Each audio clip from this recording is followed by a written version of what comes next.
आज हम बात करने जा रहे हैं 22 बुलेट्स नाम की फिल्म के बारे में। फिल्म हीरो चार्ली के साथ शुरू होती है, जो अपने बेटे एनाटोली के साथ एक हैप्पी जर्नी से लौट रहा है।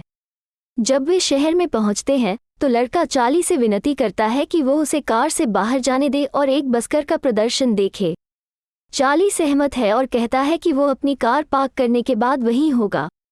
हालांकि जैसे ही वो कार से बाहर निकला, कई नकाबपोश लोगों ने उसे घेर लिया और उस पर गोली चलानी शुरू कर दी। अंत में वो चमत्कारिक रूप से जीवित रहता है।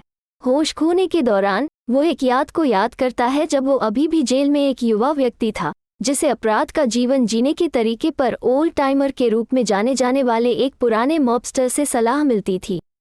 ओल्ड टाइमर उसे चेतावनी देता है कि एक बार जब वो क्राइम में आ गया तो बाहर निकलना संभव नहीं है। चार्ली को अस्पताल ले जाया गया, जहां डॉक्टर उसके शरीर में लगी सभी 22 गोलियों को निकालने के लिए कड़ी मेहनत कर रहे हैं। कहीं और हम टोनी सकिया नाम के एक व्यक्ति से मिलते हैं, जिसे चार्ली की स्थिति के बारे में पता चलता है।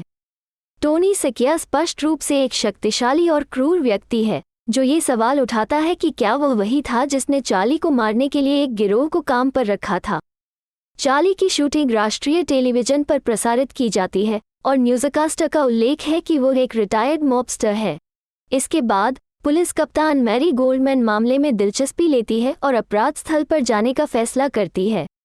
जब चार्ली सर्जरी में है, हम उसके बचपन में एक और फ्लैशबैक देखते हैं जब युवा चार्ली को पता चलता है कि उसके प्रतिद्वंद्वी ने ओल्ड टाइमर की हत्या कर दी थी। नतीजतन युवा चार्ली और उसके सबसे अच्छे दोस्त टोनी साकिया और करीम ने अपने पुराने मेंटर की मौत के रिवेंज में हर्नांडेज नाम के एक फेमस डॉन की हत्या करने का फैसला किया। युवक हमेशा दोस्त बने रहने की शपथ लेते हैं। वे बदला लेने में सफल होते हैं और माफिया की दुनिया में उनकी यात्रा शुरू होती है। इस समय प्रेजेंट टाइम में पुलिस कप्तान मैरी गोल्डमैन का सामना उसके वरिष्ठ अधिकारी से होता है, जो उसे मामले को छोड़ने की सलाह देता है क्योंकि चार्ली एक पूर्व मॉबस्टर है और पुलिस को बस उन्हें एक दूसरे को मारने देना चाहिए। मैरी उसकी उपेक्षा करती है और मामले की जांच जारी रखती है। उम्मीद है कि उसके पति की मौत के लिए जिम्मेदार का पता चलेगा। वो फिर चार्ली के अस्पताल के कमरे में जाती है और उससे पूछताछ करने लगती है। चार्ली किसी न किसी वजह से मुंह बंद रखता है। जब चार्ली के वकील मार्टिन और उसके भरोसेमंद दोस्त करीम और पैट कमरे में दाखिल होते हैं, वो मायूस होकर बाहर चली जाती है। कैप्टन मैरी रात में अपने बेटे को बिस्तर पर लिटा रही होती है जब उसे एक परेशान करने वाला फ़ोन आता है। वो रात भर शराब पीती है और वो अपने पति की मृत्यु का शोक मनाती है।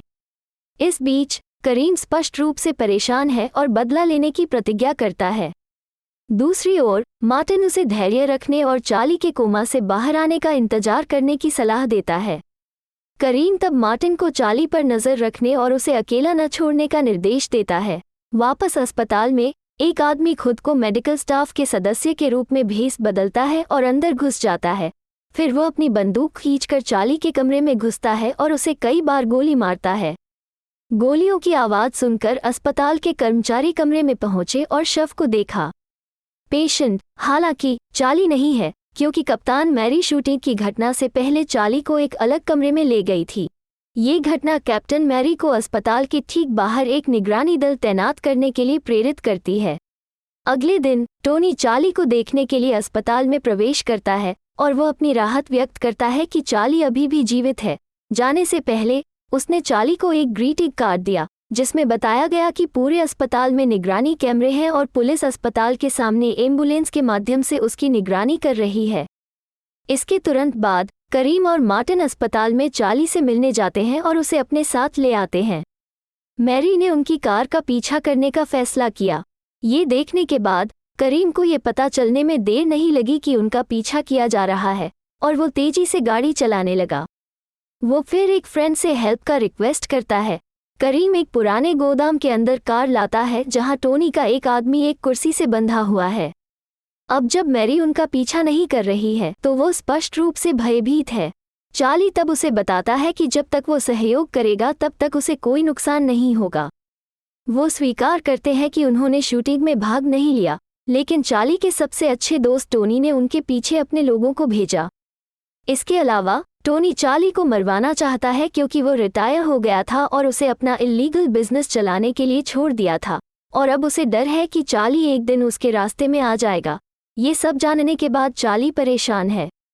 करीम उसे जल्द से जल्द टोनी को मारने की सलाह देता है, लेकिन चार्ली कन्फ्लिक्टेड है क्योंकि टोनी उसका सबसे अच्छा दोस्त है और वह अपने बचपन की शपथ को याद करता है। करीम तरस खाता है और मार्टिन चार्ली को घर ले आता है, जहां उसका उसके परिवार द्वारा गर्मजोशी से स्वागत किया जाता है। करीम भी अपने परिवार के पास घर लौट आता है, लेकिन जब वो उस रात अपने अपार्टमेंट से बाहर निकलता है तो टोनी के आदमी उसका अपहरण कर लेते हैं। बाद में पता चलता है जिस व्यक्ति का पहले किडनैप किया गया था उसकी चार्ली को किडनैप करने की प्लान थी। बेशक बंधे हुए आदमी की टोनी की सहानुभूति हासिल करने की योजना उल्टी पड़ जाती है जब उसे गोली मार दी जाती है।